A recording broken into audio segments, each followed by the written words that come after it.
الحمد لله نحمده ونستعينه ونستغفره ونؤمن به ونتوكل عليه ونعوذ بالله من شرور أنفسنا ومن سيئات أعمالنا من يهده الله فلا مضل له ومن يضلله فلا هادي له ونشهد أن لا إله إلا الله وحده لا شريك له ونشهد أن سيدنا ومولانا محمدا عبده ورسوله صلى الله عليه وعلى آله وأصحابه وبارك وسلم تسليما كثيرا أما بعد فأعوذ بالله من الشيطان الرجيم بسم الله الرحمن الرحيم واتقوا فتنة لا تصيبن الذين ظلموا منكم خاصة واعلموا أن الله شديد العقاب وقال النبي صلى الله عليه وسلم عن أبي هريرة رضي الله تعالى عنه أن رسول الله صلى الله عليه وسلم لا تقوم الساعة حتى تقتتل فئتان عظيمتان إلى آخر الحديث الشريف رواه البخاري صدق الله العظيم.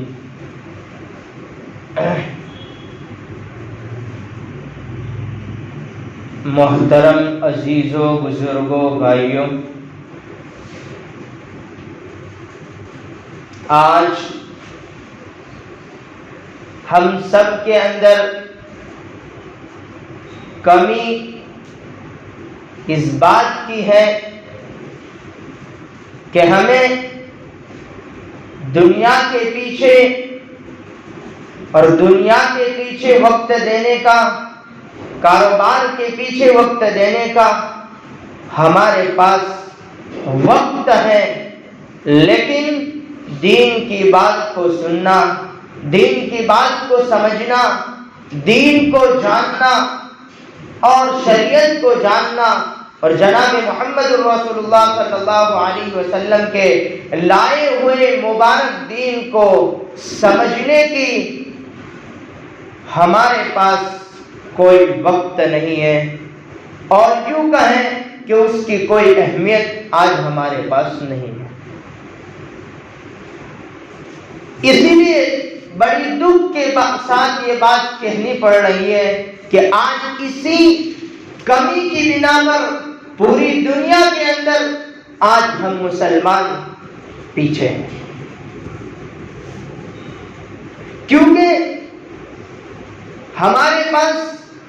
بس ہمارا مشن بن چکا ہے کھانا پینا اور سونا،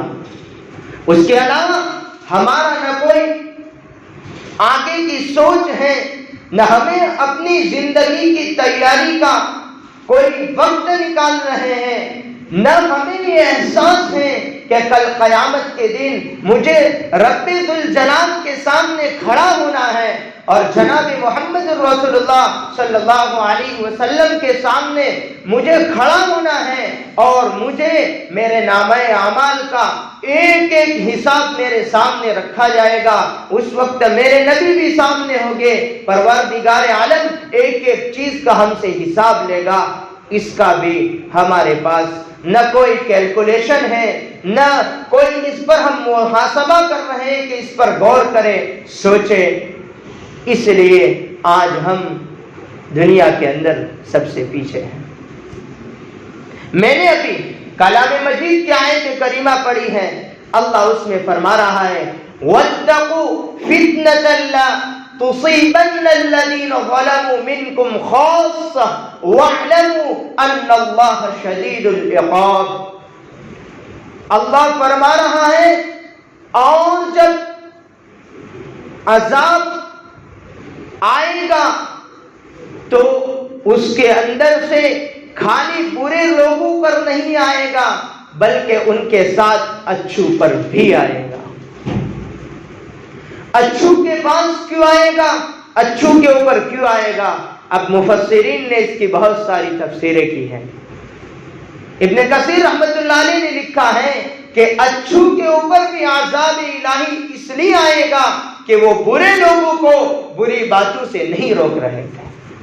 برے لوگوں کو، اور جہاں پر برائی ہو رہی تھی وہاں جا کر یہ لوگوں کو نہیں سمجھا رہے تھے، اس لیے اللہ فرما رہا ہے وَاتَّقُوا فِتْنَةً لَا تُصِيبَنَّ الَّذِينَ ظَلَمُوا مِنْكُمْ خَاصَّةً، کہ اس برائی جب عذاب الہی آئے گا یا دنیا کے اندر کوئی بھی فتنہ آئے گا، اس وقت خالی وہ برا لوگوں کے اوپر نہیں بلکہ اس کے ساتھ اچھے لوگوں پر بھی آئے گا۔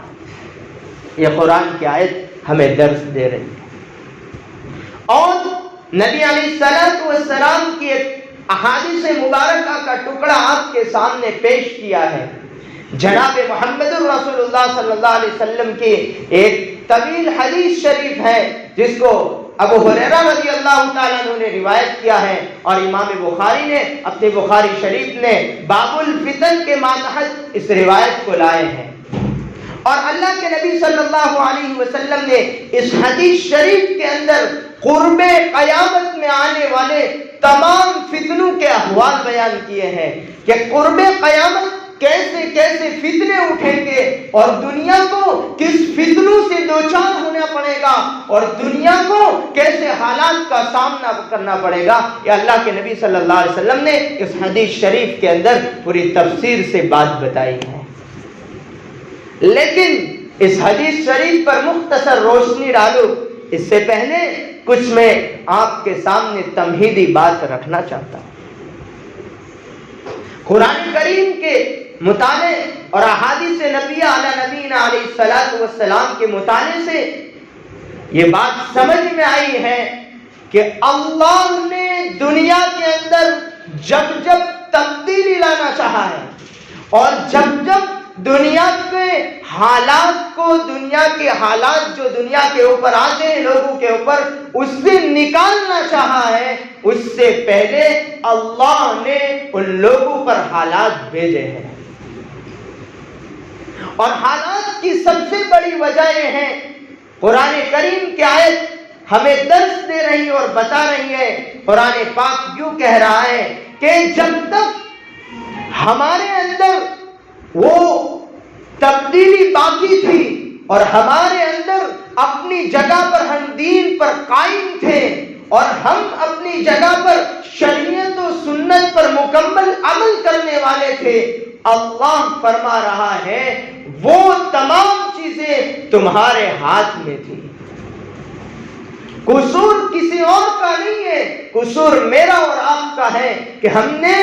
اس تبدیلی کو اور اس بدلنے کی وجہ میں ہم رکاوٹ بنے ہوئے ہیں۔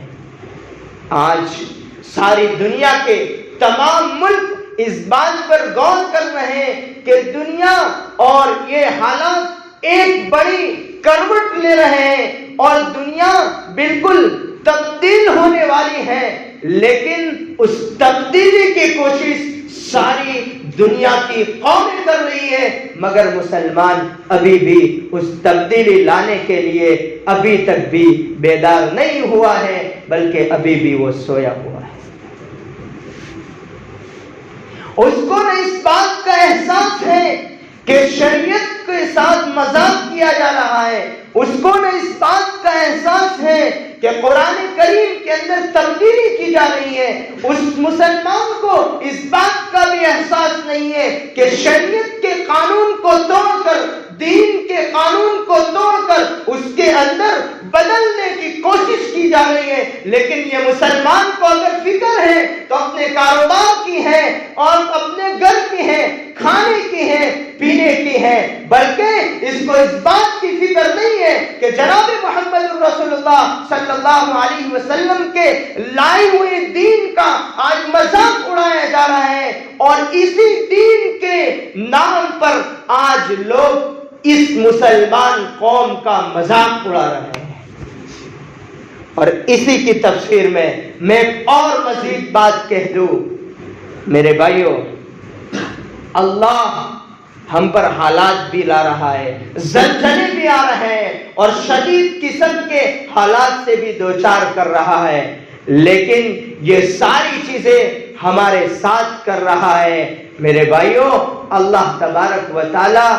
اس لیے یہ چھوٹی چھوٹی چیزیں کہہ کر چاہے ہم لوٹ جائیں، ہم برباد ہو جائیں، اللہ کو یہ گوارا ہے، مگر اللہ کو اس بات کا بالکل اللہ یہ بات نہیں چاہ رہے کہ میرے نبی کا لایا ہوا دین اس دنیا سے لٹ جائے، اس دنیا سے مٹ جائے۔ اللہ کو یہ بات گوارا نہیں، چاہے تم پر کتنے ہی حالات آئے، چاہے تمہارے گھر جل جائے، چاہے تمہاری نسلیں ختم ہو جائے، اللہ کہہ رہا ہے مجھے اس کی پرواہ نہیں ہے، مجھے پرواہ اس بات کی ہے کہ میرے محبوب کا لایا ہوا دین اس دنیا سے نہ مٹنے پائے۔ تبھی تو آج دنیا کے اندر اللہ والے موجود ہیں، اللہ کے بڑے نیک بندے موجود ہیں۔ اور پھر میں آپ کا دھیان اس آیت کی طرف پھر واپس آپ کو اس بات کا احساس کرا رہا ہوں کہ اللہ فرما رہا ہے کہ جب دنیا کے اوپر جب حالات آتے ہیں، جب دنیا کے اندر زلزلہ آتا ہے یا کوئی فتنہ آتا ہے، تو اس کے ساتھ بروں کے ساتھ اچھوں پر بھی آتا ہے۔ اس لیے آتا ہے کہ وہ اچھے لوگ برے لوگوں کو اچھی چیزوں کی تعلیم نہیں دے رہے ہیں۔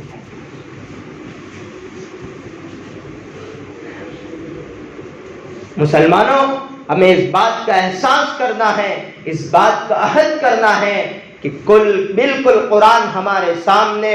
بالکل کھلا اور واضح ہے، احادیث مبارکہ کی ایک ایک چیز ہمارے سامنے واضح ہے۔ اس کو دیکھتے ہوئے بھی اگر ہم اپنے آپ کو بدلنے کی کوشش نہ کریں، اپنے آپ کے اوپر محنت کرنے کی کوشش نہ کریں، تو ہم دنیا کے اندر ہم سے زیادہ ناکارہ اور ہم سے زیادہ بزدل کوئی اور نہیں ہو سکتا۔ اسی لیے ایک شاعر نے کیا خوب کہا ہے، یوں کہا ہے کہ جب بھیگتی آنکھوں کے آنسو نہیں دیکھے جاتے، بھیگتی آنکھوں کے آنسو نہیں دیکھے جاتے، اور پھر یوں آگے کہہ رہا ہے جب حالات سازگار نہ ہو تو حالات سے ڈرا نہیں جاتا ہے۔ پھر یوں کہہ رہا ہے کہ جب جنگ لازم ہو جائے تو پھر لشکر نہیں دیکھے جاتے۔ جب جنگ لازم ہو چکے ہیں، آپ کو معلوم ہے کہ شریعت کے اوپر بالکل ڈاکے ڈالنے کی بالکل سازشیں اور اسکیمیں پوری کی پوری ہو رہی ہیں، پھر بھی اگر آپ یوں کر کے بیٹھے رہو کہ وہ سب کیا کریں گے، میں اکیلا تھوڑی کروں گا، تو شاعر کہہ رہا ہے جب جنگ لازم ہو تو پھر نکل جانا پڑتا ہے، چاہے آپ اکیلے ہو یا دو ہو یا تین ہو، پھر لشکر کا انتظار نہیں کیا جاتا۔ جب تک آپ لشکر کا انتظار کرو گے تب تک آپ کا وہ جس مقصد کے ساتھ دشمن آپ پر حملہ کرنے والا ہے اس مقصد کے اندر کامیاب ہو جائے گا۔ اس لیے جنگ لازم ہو تو حالات پھر لشکر نہیں دیکھے جاتے۔ اس لیے عزیز و بزرگوں، اللہ سے سچی توبہ کرو، اللہ کو پکارو اور یہ اپنے اندر عہد کر لو کہ مجھے میرے دنیا کے اندر میرے نبی کا میرے رہتے ہوئے میرا اسلام لوٹ جائے، میرے نبی کا لایا ہوا دین لوٹ جائے، میں لوٹ جاؤں مجھے برداشت ہے، لیکن دین لوٹ جائے یہ ہم ہرگز برداشت نہیں کرتے۔ یہ احساس اور یہ مادہ ہمارے اندر اس وقت پیدا ہوگا جب ہم اپنے آپ کو تیار کریں گے، جب ہم اپنے آپ کو مکمل شریعت اور سنت پر ڈالیں گے۔ اللہ کے نبی صلی اللہ علیہ وسلم نے حالات کی خبر 1400 سال پہلے دے چکے ہیں، اور پھر ایک قرآن کریم کے ایک اہم موضوع کی طرف وہ حدیث رہ جائے گی، پھر ایک اہم موضوع کی طرف آپ کا دھیان لے جاؤ کہ حضرت عیسیٰ علیہ السلام اور اللہ کے نبی صلی اللہ علیہ وسلم کے زمانے کے اندر قریباً 300 سال کا فاصلہ ہے، اور کل ملا کر یعنی کہ حضرت عیسیٰ کو دنیا سے اٹھائے جانے کے بعد اور اس کے بعد 300 سال ہے، حضرت عیسیٰ جس وقت آئے ہیں اور دین وہ پہنچا کر جو اللہ کی طرف سے جو کتاب تھی اس کو ان کے سامنے پیش کیا تھا، اس وقت سے اگر دیکھا جائے تو اللہ کے نبی صلی اللہ علیہ وسلم اور حضرت عیسیٰ علیہ السلام کے درمیان 600 سال کا فرق ہے۔ کیا اس وقت بھی زمانے جاہلیت آ چکی تھی؟ اللہ سارے حالات سے واقف تھا، اللہ دیکھ رہا تھا کہ دنیا کے اندر جناب محمد رسول اللہ صلی اللہ علیہ وسلم کو بھیج کر اس دنیا کے اندر ایک تبدیلی لانے کی ضرورت ہے، لیکن اللہ اپنی جو اسکیم ہے، اللہ جو اپنا دنیا کے اندر جو قائد بھیجنے والا ہے، لیکن اس سے پہلے دنیا والوں کو احساس کرواتا ہے کہ تم جناب محمد رسول اللہ صلی اللہ علیہ وسلم کے دنیا میں آنے سے پہلے کس دور پر تھے، اور دنیا بالکل اندھیروں کے اندر اور بالکل دنیا ایسی ہو چکی تھی کہ لوگ بالکل جانور جیسی زندگی گزارنے پر مجبور تھے، لیکن پھر بھی اللہ کو ترس نہیں آیا، اس لیے کہ جس وقت تک قوم اپنے آپ کو بدلنے کا ارادہ نہیں کر سکتی، جس وقت قوم اپنے آپ کے اندر بدلاؤ لانے کا احساس نہیں کرتی، قرآن اور احادیث یوں کہہ رہی ہے اللہ بھی وہ ساری چیزیں ویسی کی ویسی رکھتا ہے۔ اور پھر اللہ کے نبی صلی اللہ علیہ وسلم دنیا میں آئے، اور پھر وہ جو زمانے جاہلیت کا دور تھا، جو اس وقت دنیا جس دور پر کھڑی تھی، جس وقت اللہ کے نبی صلی اللہ علیہ وسلم دنیا میں آئے تھے، وہ دور اور آج کا دور میں یوں کہہ رہا ہوں بلکہ اس سے بھی گیا گزرا ہے۔ وہی لوٹ مار، ایک دوسرے کو مارنا، قتل کرنا، ایک دوسرے کے آپس میں دشمنی جو اس وقت زمانے جاہلیت میں تھی، آج بھی یہ زمانہ جاہلیت کے اعتبار سے کچھ کم نہیں ہے۔ اللہ کے نبی صلی اللہ علیہ وسلم حضرت عائشہ صدیقہ رضی اللہ تعالیٰ عنہ حدیث مبارکہ روایت کرتی ہے، بخاری شریف کے اندر اللہ کے نبی صلی اللہ علیہ وسلم کی اس بات کو نقل کرتے ہیں کہ اللہ کے نبی صلی اللہ علیہ وسلم جب مکہ سے مدینہ ہجرت کر کے گئے، حضرت عائشہ صدیقہ رضی اللہ تعالیٰ عنہ بیان کرتی ہے کہ اس وقت مدینہ کے اندر جنگ بعاث چل رہی تھی جو 18 سالوں سے مسلسل چل رہی تھی۔ آج اگر 18 مہینے کے اندر اگر کوئی آپس میں مدبر ہو جائے کسی ملک کے اندر، کسی قبیلے کے اندر، تو اس کا نام و نشان ختم ہو جائے۔ مدینہ کے اندر 18 سال سے جنگ بعاث چل رہی تھی۔ جب اللہ کے نبی صلی اللہ علیہ وسلم مدینہ پہنچے ہیں، میں تبدیلی کس طریقے سے آئے گی اس کے ایک مثال اور ایک ایگزامپل اللہ کے نبی صلی اللہ علیہ وسلم کا آپ کے سامنے پیش کر رہا ہوں۔ باتیں کرنے سے، تسبیح گھمانے سے یہ حالات اور تبدیلی آنے والی نہیں ہے۔ تبدیلی لانے کے لیے اپنے آپ کو، خود کو آگے صف میں آ کر پھر قوم کے اوپر محنت کرنی پڑے گی۔ میں گھر میں بیٹھا رہوں، مولانا اکیلے ہیں، ان کو دے دی یہ ساری ذمہ داری، وہ محنت کریں گے۔ خدائے پاک کی قسم ایسے 50 بھی مولانا 50 سال محنت کر جائیں گے، سماج کے اندر کوئی سدھار نہیں آئے گا، قوم کے اندر، پورے گاؤں کے اندر کوئی سدھار نہیں آئے گا۔ تبدیلی لانے کے لیے ہر ایک برادری کو اٹھنا پڑے گا، ہر سماج کو اٹھنا پڑے گا، اور ہر گاؤں کو ساتھ مل کر اس بات کا عہد کرنا پڑے گا۔